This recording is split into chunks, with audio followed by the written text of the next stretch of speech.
triplex villas at Kollur, APR Projects. ఆయన dubbing అయిన తర్వాత ప్రభాస్ చెప్పిన మాటే నాకు బాగా ఎంకరేజింగ్ ఉంది. కానీ ఈ సినిమాకి ప్రభాస్ ఎంజాయ్ చేశాడు, అతను చాలా హ్యాపీ ఫీల్ అయ్యాడు, అది ఓకే. కానీ ఈ సినిమాకి నాకు బిగినింగ్ నుంచి విపరీతమైన ఎనర్జీ, ఎంకరేజ్మెంట్ ఇచ్చింది ముగ్గురు. ఫస్ట్ బ్రహ్మానందం గారు, దాని తర్వాత ప్రభాస్, దాని తర్వాత ప్రభుదేవ గారు. వీళ్ళు ముగ్గురు సంబంధం లేకుండానే ఫోన్లు చేసి ఇదేదో పెద్దగా కొడతావు, ఇది చాలా బాగుంటుంది, 100% అద్భుతంగా ఉంటుంది, ఎక్స్ట్రాడినరీగా ఉంటుంది అని చెప్పేవాళ్ళు వీళ్ళే. సో మిమ్మల్ని వాళ్ళు మోరల్గా మీకు స్ట్రెంగ్త్ని ఇచ్చుకుంటూ బూస్ట్ చేసుకుంటూ వచ్చారు విపరీతంగా. సో వాళ్ళు చేసిన ఆ మోరల్ బూస్టింగు, ప్రాక్టికల్గా మీరు ఫేస్ చేసిన ఎక్స్పీరియన్స్ రెండు మ్యాచ్ అయ్యాయా బాగా. ఈ పాటల సెలక్షన్స్లో మీ పాత్ర ఎంతవరకు ఉంది సార్? అది ఒకటే రిక్వెస్ట్ ఉంటుంది మా డైరెక్టర్ల దగ్గర నేను అడిగేటప్పుడు, ఏమండి నాకు పాట కానీ ఇనిషియల్గా నచ్చకపోతే నన్ను ఫోర్స్ చేయకండి ప్లీజ్, నా ఒకే ఒక రిక్వెస్ట్, మీరే ఏ పాట అయినా చేయించండి కానీ నాకు ఫోర్స్ చేయకండి అని.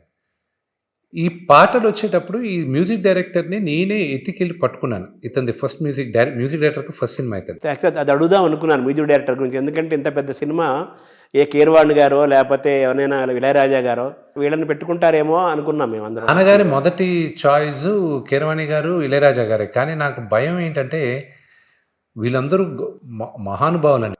కీరవాణి గారు ఈజ్ అ లెజెండ్. వీళ్ళ దగ్గరికి వెళ్ళి వీళ్ళ ముందు పుట్టి పెరిగిన వాడిని నేను వెళ్ళి ఇలా కాదండి నాకు మ్యూజిక్ ఇలా కావాలి, ఈ సౌండింగ్ కాదు ఈ సౌండింగ్ అన్నారంటే వాళ్ళు ఎగిస్తాంతారు నన్ను. వాళ్ళ ముందు బచ్చాను నేను, చిన్నపిల్లాన్ని నేను. సో నాకు ఒక సౌండింగ్ కావాలి, నా ఏమంతా ఏంటి, ఇప్పుడు శివ శంకరం ఉంది, నాకు ఆ సౌండింగ్ బాగా ఇష్టం. దాంట్లో మళ్ళీ సన్నాయి ఉంది అంతా ఉంది, కానీ ఎక్కడ ఎలాగ ఇది చేయాలి, నాకు నచ్చిన మ్యూజిక్ డైరెక్టర్ దగ్గరికి వెళ్ళి అతను అడిగాడు, నేను ఇంత పెద్ద సినిమా నాకు ఎందుకు ఇస్తున్నావు అని అడిగాడు. స్టీఫెన్ కూడా. అండ్ ప్లస్ ఆయన ఒక క్రిస్టియన్, ఆయనకు ఆచారాలు నేర్పించాను నేను, అంతా చెప్పాను. ఆయన సీక్రెట్ ఛాన్స్ అని ఒక మ్యూజిక్ ఆల్బమ్ ఉంది, అవును, శంకర్ మహాదేవన్ గారిది.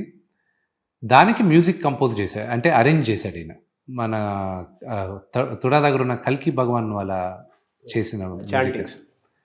సో అది దానికి విపరీతమైన ఫ్యాన్. ఈరోజు కూడా చాలామంది గణేష్ స్తోత్రం అంటే అదే పెడతారు అన్ని దగ్గర, గణాదక్షాయ గణాదీక్షాయ.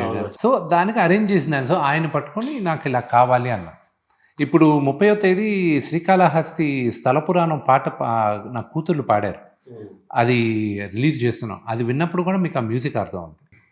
స్టీఫెన్, ఈ పాట నేను శ్రీకాళహస్తి గుడికి అంకితం చేస్తున్నాను. ఆ గుడికి స్థల పురాణం ఇది, తరతరాలుగా ఈ పాటని అందరూ ఆ గుడిలో వేసుకొని వింటారు.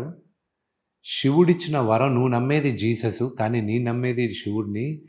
శివుడు నిన్ను చూస్ చేసుకున్నాడు, నా పాట తరతరాలుగా ఉండేది ఇతను చేస్తాడు అని నేను అలా చూస్తున్నాను అన్న. మేమిద్దరం బాగా ఎమోషనల్గా కనెక్ట్ అయ్యాం మ్యూజిక్ డైరెక్టర్. అంటే మీరు అని శివుడు ఆయన సెలెక్ట్ చేసుకున్నాడు, అంతే కదా. సో ఆ పాట రేపు వచ్చిన తర్వాత కాళహస్తీసులో మన వెంకటేశ్వర స్వామి దగ్గర ఎలాగైతే కొన్ని అన్నమయ్య కీర్తనలు ఎలా వస్తాయో అలా అక్కడ ఎప్పటికీ నిరంతరాయంగా ఆ పాట వినపడుతూ ఉంటుందన్న విశ్వాసం మీకు కలిగింది? నాకు 100% ఉందండి.